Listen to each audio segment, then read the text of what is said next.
advertisement. It isn't looking likely that Kenya Moore will ever be asked to host on Sunday's Real Housewives of Atlanta. The episode picked up with the ladies having dinner on night 2 of their girls' getaway to Isles of Palms, South Carolina, which Kenya, 50, had planned. Get push notifications with news, features and more.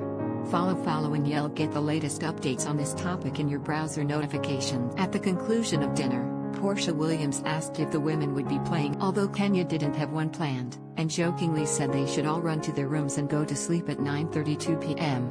Porsha suggested they all play Never Have I Ever, which the group agreed. As the women all went to change into their pajamas before returning to the living room for the game, Kenya picked up her 2-year-old daughter, Brooklyn, from the nanny and didn't return downstairs, a move that abruptly. To recap, Kenya coordinated and was host of the cast trip. Although she chartered a private plane for herself, Brooklyn, a nanny, and LaToya Ali to fly from Georgia to South Carolina, she organized for her castmates to ride in a Sprinter van, which wasn't air. On top of that, she didn't tell her co-stars that her little girl would be attending, or extend the same invitation for them to bring their own. On Sunday's episode, as the women waited for Kenya to join them for the game, Kandi Burruss walked upstairs and knocked on her friend Kenya Moore. Like seriously, Kandi, 44, said. With the lights off in her room and realizing that cameramen had followed Kandi, Kenya asked, "Why do you have a camera here?" "I didn't have the camera here. They just ran up here. I was up here first," Kandi explained as Kenya left the door half shut and proceeded to say she wasn't. "Okay, well, I'm not coming down." A surprised Kandi asked, "Are you serious?" As Kenya confirmed. When Kandi asked if anyone else could stay with Brooklyn, Kenya said no. Calling out her friend, Kandi said that Kenya up and leaving was not, but Kenya stood by her decision. "Okay, that's not cool. I'm sorry. I don't know what." Walking downstairs, Kandi proceeded to inform the ladies of Kenya's all not happy with the news. They decided to go to bed instead of play a game.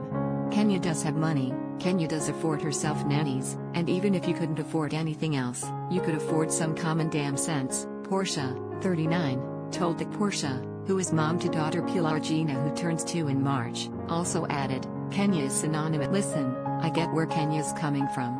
But her being the host, she should given all of us the option to bring our kids or not. Getting emotional, Kandi, who also has a baby girl, 14-month-old Blaze, told the women that Kenya's actions just pissed me off, because this is all a double standard thing that's happening right now and I'm not with it. The next day, after Kandi handed out costumes to each of the ladies for Cynthia Bailey's surprise dungeon-style bachelorette party taking place that night, she had a sit-down conversation. During the chat, she called out Kenya for being annoying throughout the trip, noting that she flew private and didn't tell the group, only ordered lunch for herself and not for everyone, and went to her room never to be heard from again. The previous "You was just straight rude," Kandi told Kenya, who questioned that she was being rude for disappearing.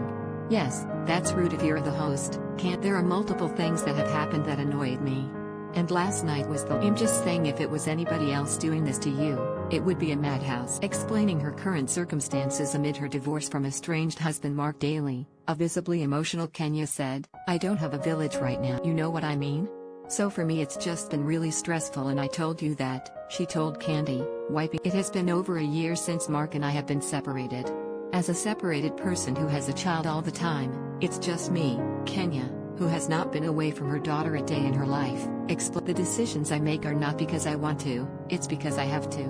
I don't have a choice." After chatting with Kandi, Kenya addressed the group before the day's activities began and attempted to explain and apologize. "I have heard your requests and demands and complaints.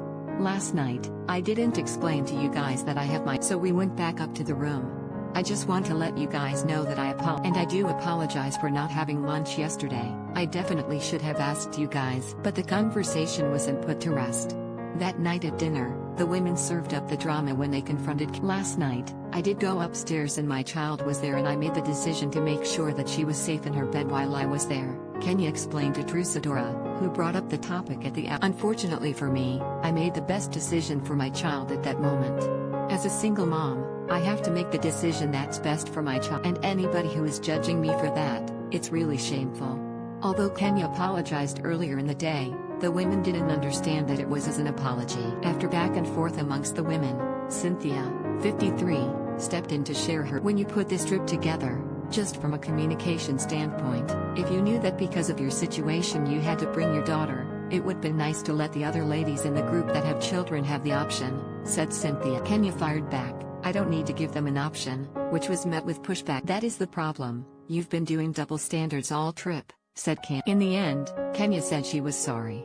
If I was supposed to tell you guys as a host, a co-host, and I did not tell you, I apologize. Going upstairs to take care of my daughter, I didn't think it would feel like that, she told the women. But if I had seen you crying, that would have been a big deal to me, Kenya said in Candace's direction. I'm sorry I went off on you earlier. The Real Housewives of Atlanta airs Sundays M.E.T. on Bravo.